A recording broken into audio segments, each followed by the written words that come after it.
memang betul Kaisang dan Bobi oleh KPK itu memang akan diproses, tetapi kan bertahap ya. Karena saat ini backingnya masih sangat kuat. Oleh karena itu, jika kubu Prabowo benar-benar bekerja sama dengan PDI Perjuangan,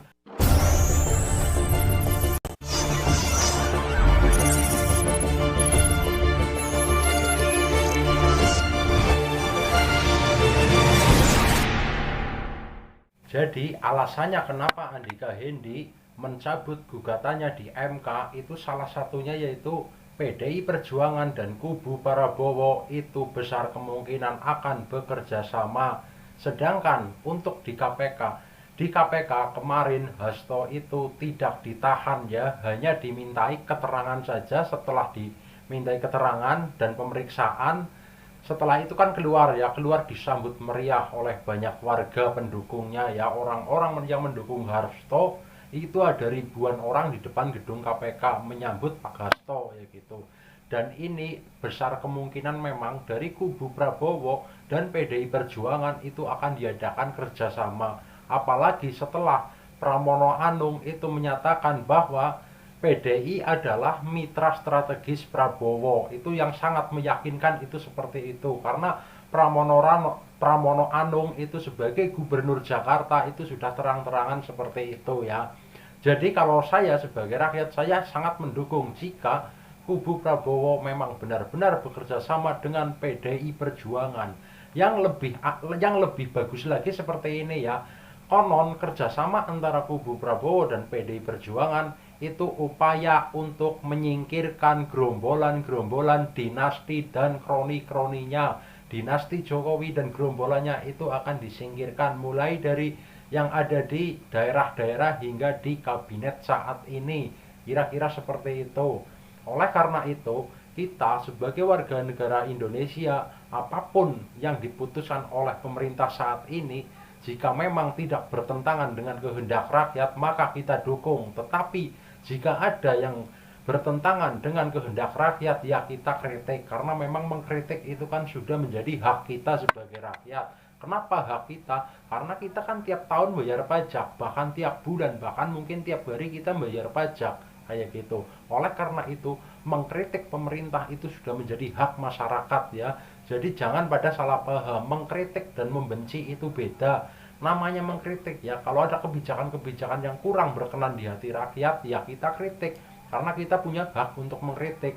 Dan jika memang yang kebijakan dari pemerintah itu bagus ya kita apresiasi kayak gitu. Kita memang harus mengapresiasi kinerja pemerintah yang bagus-bagus kayak gitu. Kalau yang kurang bagus ya dikritik. Tujuan mengkritik itu supaya pemerintah mendengar dan memperbaiki hal-hal yang kurang baik, melanjutkan hal-hal yang bagus. Itu kan seperti itu.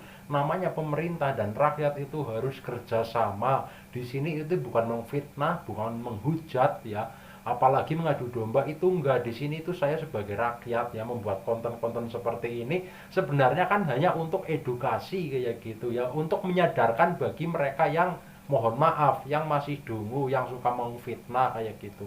Kalau saya pribadi tidak pernah membuat video yang sifatnya adu domba atau memfitnah atau menghujat, itu tidak pernah. Sifatnya hanya mengkritik dan menduga. Kalau yang namanya dugaan, selagi dugaan itu baik, ya nggak apa-apa kita lanjut kayak gitu. Semua orang kan bebas berpendapat dan semua orang juga bebas untuk memilih.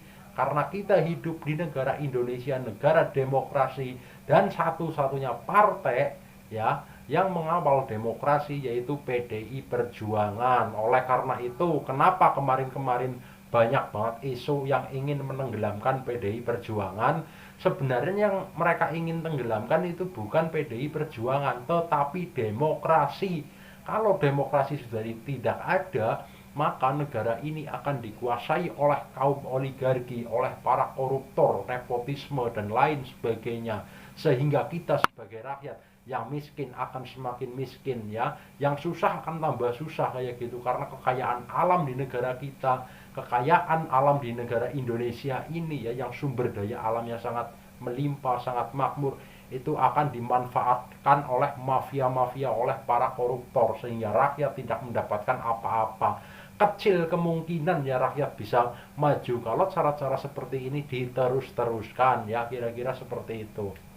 Coba kita sebagai rakyat, apa kita pernah berpikir Indonesia itu alamnya, sumber daya alamnya kan sangat kaya, dimanfaatkan oleh orang asing kayak gitu. Sedangkan rakyat Indonesia cukup dikasih bansos ya, jalan banyak yang rusak, jalan-jalan di pelosok-pelosok di pedesaan itu banyak banget yang rusak. Padahal kalau misalnya negara ini memanfaatkan sumber daya alamnya, itu menurut saya loh ya, menurut saya itu, saya rasa itu ya bisa untuk memperbaiki negara ini ya. Sayangnya di sini itu kan masih banyak banget koruptor-koruptor dan mafia-mafia yang backingnya sangat kuat, sama seperti ini ya. Ini bisa nyambung sama cerita saya yang tadi. Jadi gini ya, kenapa kubu Prabowo akan bekerja sama dengan PDI Perjuangan untuk menumbangkan kedua dinasti Jokowi ya. Dinasti Jokowi memang harus ditumbangkan karena soal tambang timah ilegal, soal ekspor nikel ilegal, blok Medan dan lain sebagainya itu harus dibongkar. Gratifikasi dan pencucian uang itu juga harus dibongkar ya. Memang KPK harus membongkar hal-hal itu. Kenapa KPK tidak menahan Hasto hari kemarin ya? Karena Hasto itu tidak bersalah dan tidak pernah merugikan negara. Hasto bukan pejabat negara, beliau hanya sekjen partai. Itu seperti itu.